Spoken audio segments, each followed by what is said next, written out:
पहले टॉस कर लेते हैं, क्योंकि साबिक सेनेट मुलाजिम हमजा खान जो कि 15 मार्च से गायब था, उसके कत्ल का फैसला बजरिया टॉस किया गया और उसको कत्ल साबिक एसपी आरिफ शाह ने अपने बेटे, अपने बहनोई और अपने भांजे के साथ मिलकर किया। ये टॉस जो नॉर्मली हम क्रिकेट मैच से पहले करते हैं कि कौन पहले बैटिंग करेगा, कौन पहले बॉलिंग करेगा, लेकिन मानसेहरा के इलाके में उस दिन टॉस किया गया कि कौन पहले हमजा खान पे गोलियां बरसाएगा। इस अफसोसनाक वाक़े की तमाम तर तफसीलात आपके सामने रखते हैं। सेनेट मुलाजिम हमजा खान कत्ल का फैसला बजरिया टॉस किया गया और होता कुछ इस तरह से है कि इसकी एक FIR मौजूद है जिसमें हमजा खान के भाई ने एक मुकदमा दर्ज करवाया कि हमजा 15 मार्च दिन 11 बजे घर से निकलता है और उसके बाद कभी घर वापस नहीं आता। होता कुछ इस तरह से है कि 15 मार्च को हमजा तकरीबन दिन के 11 बजे मानसेहरा के निकलता है, जहां पे उसने साबिक एसपी आरिफ शाह के घर जाना था और उनसे अपने कर्जे की वापसी, अपने कर्जे की वसूली लेनी थी।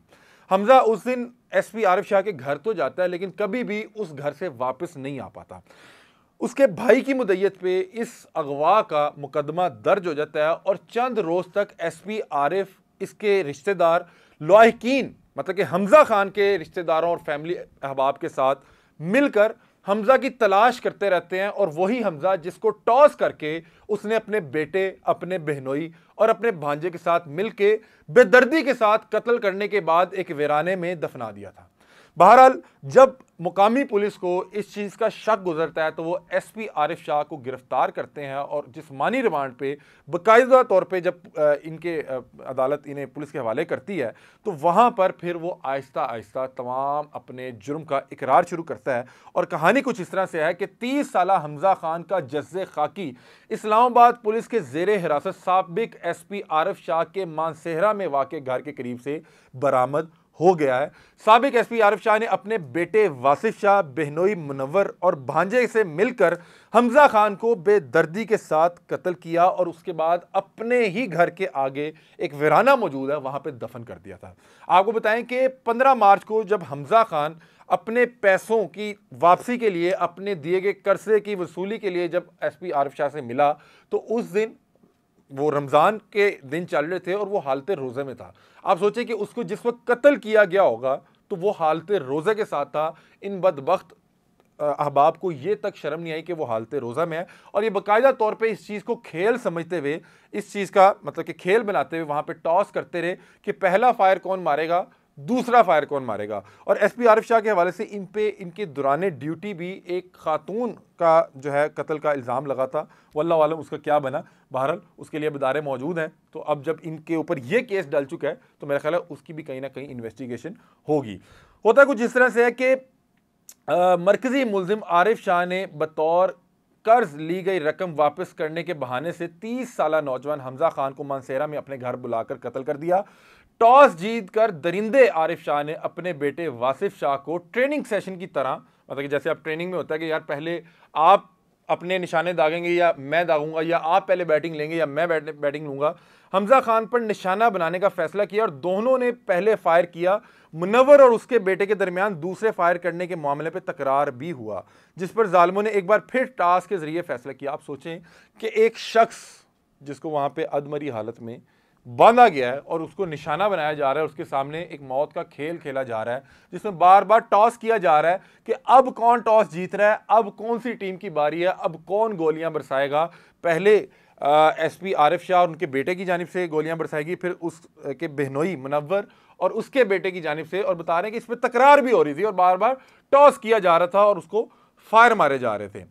बहरहाल टॉस जीतने पर हमजा खान को दूसरा फायर मुनव्वर के बेटे और तीसरा फायर मुनव्वर ने खुद किया। कत्ल करने के बाद चारों मुल्जमान ने नौजवान की लाश अपने घर के करीब वीराने में दुबा दी। आरिफ शाह गुज़िश्ता कई रोज से जिस्मानी रिमांड पर थाना आबपारा इस्लामाबाद पुलिस के हिरासत में थे। वकूए के रोज के बाद 4 दिन तक, मतलब कि जैसे ही वकूआ हुआ, अब जो इसके हमजा के लाहिकीन थे उन्होंने जाहिर सी बात है कि एक अगवा का मुकदमा तो दर्ज करवा दिया, साथ ही उन्होंने एसपी आरिफ शाह से भी रब्ता किया कि भाईजान वो आपके घर के लिए निकला था पैसे लेने के लिए, वो आया नहीं। तो ये एसपी आरिफ शाह 4 रोज तक इस वकूए के बाद, मतलब कि इसको कत्ल करने के बाद, उसकी लाश को दफन करने के बाद 4 रोज तक इनकी फैमिली के साथ मिलके, हमजा खान की फैमिली के साथ मिलके इसकी तलाश करता रहा कि जी उसको ढूंढें, मैंने उसको वहाँ पे छोड़ा था, वो इस्लामाबाद के लिए वापस निकला, वो इस्लामाबाद क्यों नहीं पहुँच सका। 4 रोज़ तक इसकी तलाश करता रहा फैमिली के साथ मिलकर। आरिफ शाह की इब्तदाई बयान के मुताबिक उसने मकतूल हमजा खान को इस्लामाबाद रवानगी के लिए खाकी बाजार मानसेरा ड्रॉप किया था, जबकि मुल्जमान इससे कबल इससे कत्ल करके दफना चुके थे। बहरहाल ये एक अंधे कत्ल की वारदात थी जिसपे जो मुकामी पुलिस है उसको मुकम्मल तौर पे क्रेडिट दिया जाना चाहिए और उनको उनकी परफॉर्मेंस पे एक तो दाद के वो मुस्तहिक हैं और वो मुबारकबाद के मुस्तहिक हैं कि उन्होंने एक साबिक एसपी जो कि कहानियां बना रहा था एक शख्स को कत्ल करने के बाद, उसकी लाश को दफनाने के बाद, और अंधा कत्ल था, किसी को कोई पता नहीं था, कोई सबूत मौजूद नहीं था। गिरफ्तार मुल्जमान की निशानदही पे नौजवान हमजा की लाश मानसेहरा से बरामद की गई। पुलिस लाश के हमरा इस्लामाबाद के लिए रवाना हो चुकी है। अब बताया जा रहा है कि जब ये एसपी आरिफ शाह और इसके कुछ रिश्तेदारों को पकड़ के बाकायदा तौर पर तफ्तीश शुरू की गई पंजाब पुलिस ने अपने रवायती अंदाज में, तो फिर इन्हीं की निशानदही में वो जो लाश है मानसेहरा में एसपी आरिफ शाह के घर के बिल्कुल करीब से उस वीराने से बरामद हो चुकी है। और ये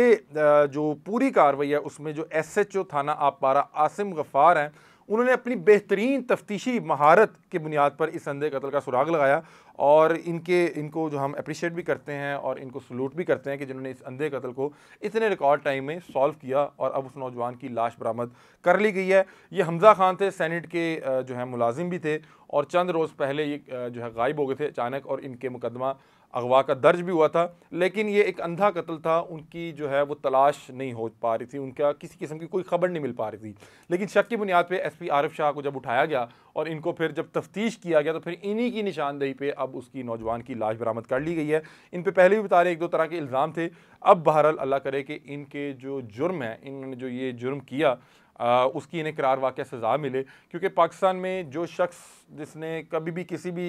तरह से किसी भी ताकत का नशा जो है वो इंजॉय किया हो, उसको लगता है कि कानून कोई चीज़ नहीं है, वो कुछ भी कर देगा, उसको कोई पकड़ने वाला नहीं है। और ये तो खुद साबिक एसपी थे, इन्हें लगता था कि ये शायद कभी भी इस वारदात का जो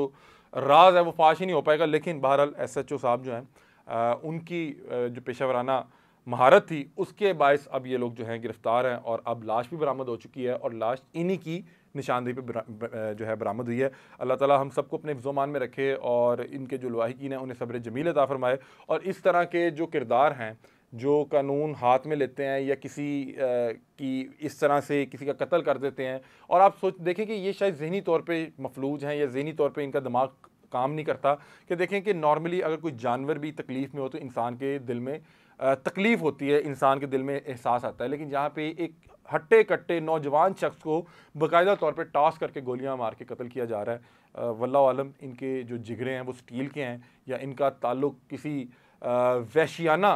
किसी जानवर के ख़ानदान से है या कोई दरिंदा की सिफत के ये लोग हैं। बहरहाल अल्लाह ताला हम सबको इनके शर से महफूज रखे। अपनी राय से आप लोग हमें आगाह कीजिएगा। तब तक के लिए अपने मेज़बान अली हमजा को दीजिए इजाज़त। अल्लाह हाफ़िज़।